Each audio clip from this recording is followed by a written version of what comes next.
On est aujourd'hui dans les premiers balbutiements, depuis quelques décennies déjà, de ce qu'on appelle l'Anthropocène.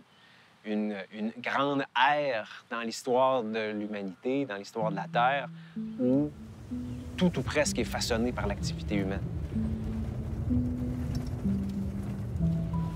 La biodiversité, c'est un avion. Tu voles, ça va bien. À un moment donné, tu perds une espèce, tu perds un rivet. L'aile tient encore. Ça continue, tu perds une autre espèce, un autre rivet, ça marche encore, jusqu'au jour où tu perds une espèce, puis sans comprendre pourquoi l'aile arrache, l'avion s'écrase. On est dans un avion ensemble.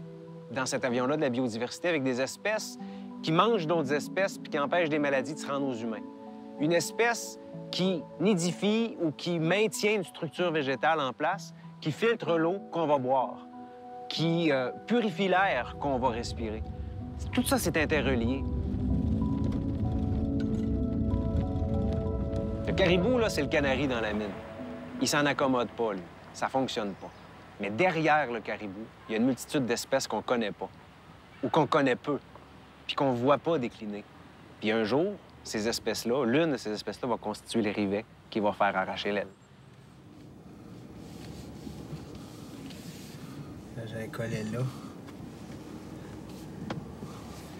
Il est beau.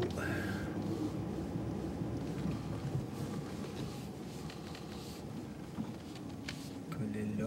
Je m'appelle Robin Saint-Gelais. J'ai une formation académique au niveau de biologie, mais aujourd'hui, j'ai fait ma carrière au complet comme entrepreneur.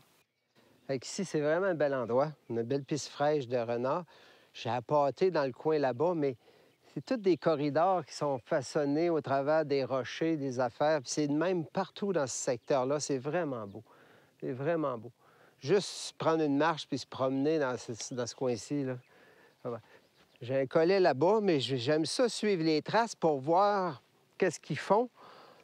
Puis même si c'est pas cet automne, l'année prochaine, je vais me souvenir qu'ils ont travaillé d'une certaine façon, là. Il y avait des milliers de caribous il y a un siècle de ça dans la péninsule gaspésienne puis au Bas-Saint-Laurent. On chassait le caribou derrière Amkoui en 1920. Mais aujourd'hui, il en reste une poignée sur les montagnes de la Gaspésie. La cause proximale de ce déclin-là, c'est la prédation par l'ours, par le coyote. Prédation qui est artificiellement gonflée par le facteur ultime qui est l'aménagement du territoire. Dans les peut-être 80-90 km autour du parc national de la Gaspésie, on a vu diminuer de près de 50 la quantité de vieilles forêts au cours des 30 dernières années. Ça a été remplacé par des jeunes couples favorables au cerf de Virginie, favorables à l'orignal, favorables au lièvre d'Amérique, mais aussi favorables à l'ours et au coyote qui, dans cette région-là, atteignent des densités assez importantes.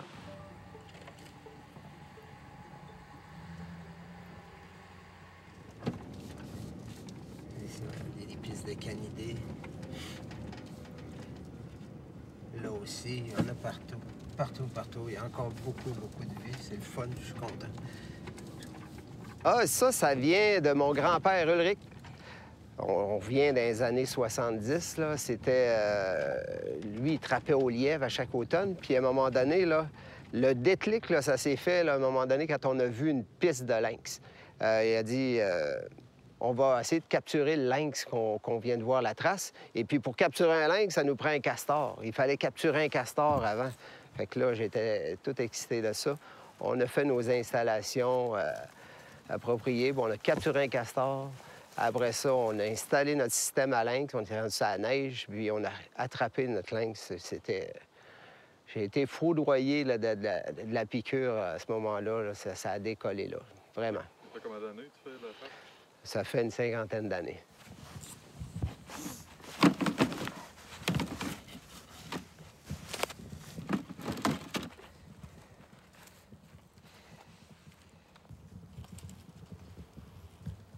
Je suis très fier de la capture, mais ce dont je suis plus fier, c'est la façon qu'il y a eu sa mise à mort. Il y a eu vraiment une mise à mort très, très rapide et idéale. Parce que C'est ça aussi les conventions, puis c'est ça aussi les médias sociaux, c'est ça aussi de côtoyer des trappeurs professionnels de partout.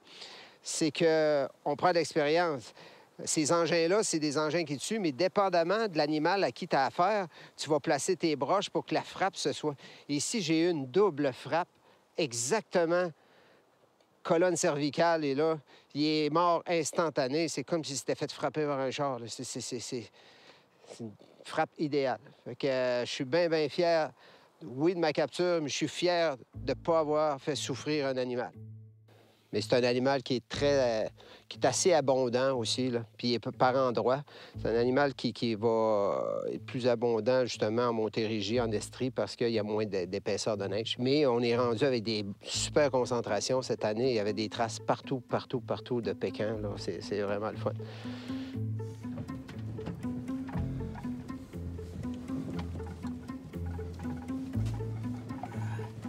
Le coyote, c'est une espèce assez intrigante qu'on a vu partir du centre des États-Unis, puis occuper de plus en plus vers le nord la niche qui a été libérée par le loup. Une fois qu'on a éteint le loup, qu'on a extirpé le loup, particulièrement dans le nord-est américain. Le coyote s'est hybridé avec le loup, ce qui nous donne ici le coyote de l'Est et des coyotes qui ont partagé leur gène dans ce canidé-là, qui est plus grand, qui est plus gros, qui est plus fort que ce qu'on retrouve, par exemple, dans le centre et le sud des États-Unis. C'est un prédateur opportuniste, généraliste, qui peut s'alimenter autant de végétation que d'animaux, et qui, aujourd'hui, a saturé une partie du système au sud du Saint-Laurent, dans la niche laissée libre par le loup, et qui constitue un des prédateurs les plus redoutables pour plusieurs populations, particulièrement des populations menacées comme celle du caribou de la Gaspésie.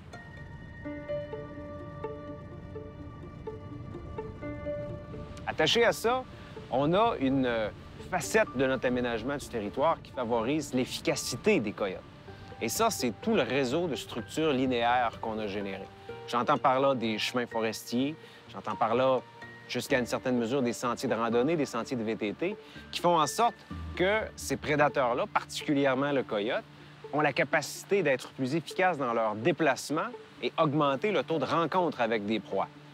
Donc ça, c'est montré dans plusieurs régions du Canada avec le loup. C'est montré aussi en Gaspésie avec le coyote. Et qu'est-ce qu'on y voit? On y voit donc des coyotes qui sont plus nombreux à cause des coupes forestières, qui sont mieux nourris à cause des proies qu'on retrouve dans ces coupes forestières-là, et qui sont aussi plus efficaces grâce au réseau de chemins. Et quand on regarde une image satellitaire, par exemple, de la Gaspésie, on y voit un réseau de chemins tel qu'on est toujours à peu près à 500 mètres d'un chemin, peu importe où on se trouve. Quand je suis dans le bois, je me sens totalement, comment je dirais ça? Totalement serein, libre, puis, tu sais, je fais vraiment le vide, puis je suis vraiment, là, à l'écoute de tout ce qu'il y a, puis je suis émerveillé de tout ce que je peux voir ou croiser, là. Je me sens vraiment bien. Je me sens vraiment bien. C'est dur à décrire comme sentiment. C'est de voir la vie puis l'interrelation que j'ai avant de l'attraper, de voir que oui, il va se passer quelque chose à un moment donné. La capture, c'est une fin en soi, mais c'est pas ça qui m'amène le plus d'adrénaline. C'est de savoir qu'il est venu manger dernièrement, puis là, j'ai hâte de voir. C'est vraiment ça qui me fait triper.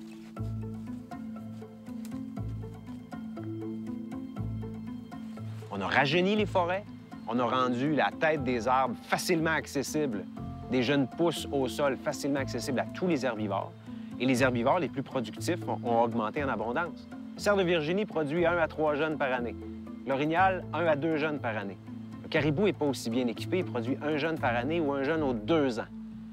Donc, automatiquement, en leur donnant la même assiette, ils vont augmenter à une vitesse différente. Qu'est-ce qui se passe? Le caribou souffre de l'augmentation de l'orignal, l'augmentation du cerf de Virginie, l'augmentation des framboises, l'augmentation des petits fruits, l'augmentation des herbacées puis des graminées favorables à l'ours, favorables aux coyotes. Maintenant qu'on sait ça puis qu'on a déstabilisé le système à ce point-là, quand on comprend ça, qu'est-ce qu'on peut faire? Bien, on peut s'attaquer au facteur ultime, qui est le rajeunissement de la forêt, en ayant plus de protection sur le territoire, plus d'air protégé, moins de coupes forestières ou des coupes forestières qui ouvrent et rajeunissent moins la canopée. Puis on peut s'attaquer au facteur proximal. Ce facteur proximal-là, c'est les prédateurs qui mangent des caribous, particulièrement des jeunes caribous. Ah. Et on a un coyote. On avait un collet là. On a un beau coyote. J'ai hâte de voir. On peut penser au coyote, qui augmente en abondance parce qu'il n'a à peu près pas de prédateurs depuis la disparition du loup. Donc, qu'est-ce qu'on a? On a des populations en augmentation qui ne peuvent être à peu près contrôlées que par l'exploitation humaine. En gestion de la faune, on reconnaît l'importance de cette exploitation-là, puisqu'elle se substitue à une dépense qu'on aurait à faire pour être capable de gérer une espèce qui est surabondante. On a eu des correspondances avec des scientifiques. On ramasse nos carcasses de canidés parce qu'il n'y a pas grandes études de fait sur les canidés. Elle nous a demandé une trentaine de carcasses de coyotes puis une trentaine de carcasses de renards aussi.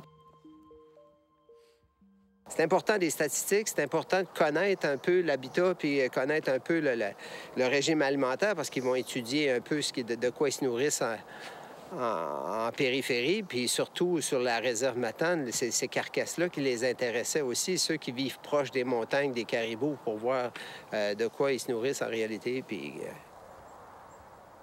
Donc, imaginons le cas de figure où il y a plus de chasseurs, plus de chasseuses, il n'y a plus de personnes qui pratiquent la trappe.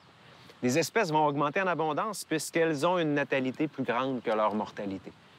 Et de ce fait, on va devoir, en tant qu'État, en tant que gouvernement, investir des sommes pour que des professionnels aillent abaisser des densités animales. Au contraire, la chasse sportive ou la chasse traditionnelle ou le piégeage sont des outils de gestion dans lesquels les gens paient pour aller retirer une partie des espèces surabondantes. Donc, la chasse et le piégeage sont des outils très, très, très importants, particulièrement dans les secteurs comme ici, où on a anthropisé les paysages et où on a retiré les principaux facteurs de contrôle des espèces animales, comme la prédation. Plusieurs espèces que si tu les laisses à eux-mêmes, là, si on parle de les laisser mourir de leur belle mort, là, ils développent une maladie pour se contrôler. Eux, c'est la rage. Fait qu'ils finiraient par en avoir partout. Ils finissent par approcher aussi les installations, les cours de maison, puis tout ça. Ils peuvent s'attaquer à des chats, à des petits chiens, des choses comme ça. C'est déjà arrivé.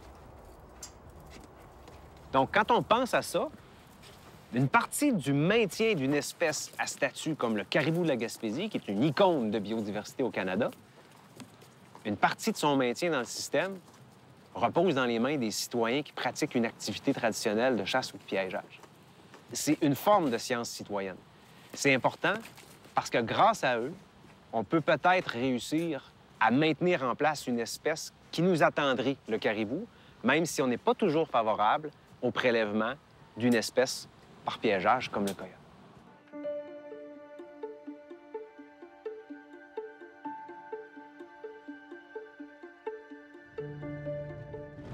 Bien là, présentement, on circule sur la réserve Matane. On vient de traverser le pont là, qui surplombe le lac Matane. On s'en va vers les étangs de la Truite, qui est l'épicentre de mon territoire de trappe. La nature, telle qu'elle est là, elle n'est pas à l'état qu'elle a déjà été. Donc, l'être humain l'a perturbé ou l'a changé, l'a modifié, que ce soit positif ou négatif. Les interventions humaines vont toujours favoriser des espèces animales par rapport à d'autres aussi. Donc, je pense qu'il faut se faire un devoir d'essayer d'équilibrer les impacts qu'on a eus dans le temps sur nos milieux. Par exemple, si tu dis, ben moi ici, la martre, c'est très, très fragile parce que c'est une espèce qu'on appelle climatique, dans le sens que c'est une espèce qui va vivre dans des forêts matures. Fait que, étant donné les prélèvements et tout ça, c'est une espèce qui est affectée par les coupes forestières. Si on attrape notre bête, mettons, dans une coulée ou un secteur, on ferme les autres engins, puis on continue de les nourrir. Je te dirais que revenir à une place où tu as enlevé ton piège puis que les martres viennent manger dans tes appâts, c'est aussi gratifiant et même plus Tu sais que tu as laissé de la graine, tu sais que tu as fait ta job comme il faut, tu le sais que l'année prochaine, il y a des fortes chances que tu aies des succès dans tes engins parce que tu les as donné une chance, puis tu as arrêté à temps, puis tu as fait une belle job.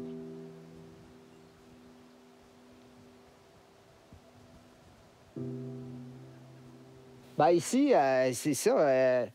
On a probablement précipité les récoltes à cause de la tordeuse d'épinette, puis ce qui est correct, ce qui est normal, c'est qu'on a rentré dans des plantations, là, je dirais 2 décennies, là, de 15 à 20 ans, puis on est venu ramasser les dernières, ce que j'appelle des couettes de bois mature qui restaient. Fait qu'on a ramassé ça au complet, comme ça, puis c'est bûché de la même façon que c'était, là, 30 ans. Là, on a bulldozé, puis on a tout coupé ça de la même façon.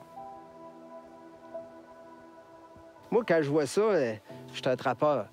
Puis je suis un entrepreneur. Je comprends les compagnies forestières, je comprends tout ça. Mais si je me mets dans ma peau de trappeur, c'est que ça, c'est un secteur que je capturais une martre par année depuis tout le temps. Puis là, ben c'est fini, là. C'est fini pour moi. Là. Mon piège est même disparu. Pour moi, il était important parce que la forêt autour commençait à permettre aux martres de se promener dedans. Je voyais régulièrement des pistes dans ces jeunes forêts-là, mais probablement que c'était pour circuler entre ces îlots de bois mature qui restaient là.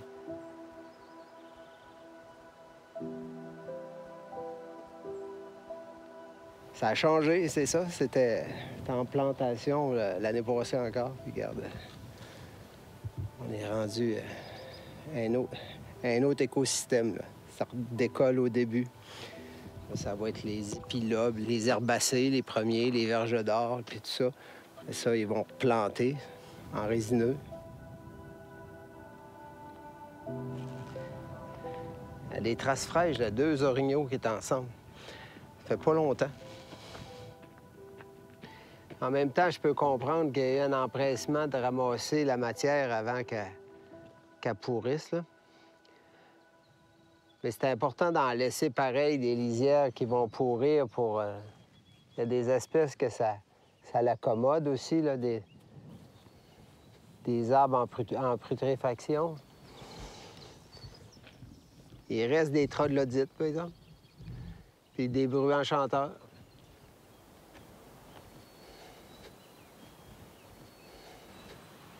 Les gens s'éloignent de la nature, s'éloignent du milieu naturel, s'éloignent même de leurs propres sources alimentaires. Quand les gens commencent à faire un jardin, ils commencent à moins jeter de bouts de carottes parce qu'ils savent l'effort nécessaire pour la produire.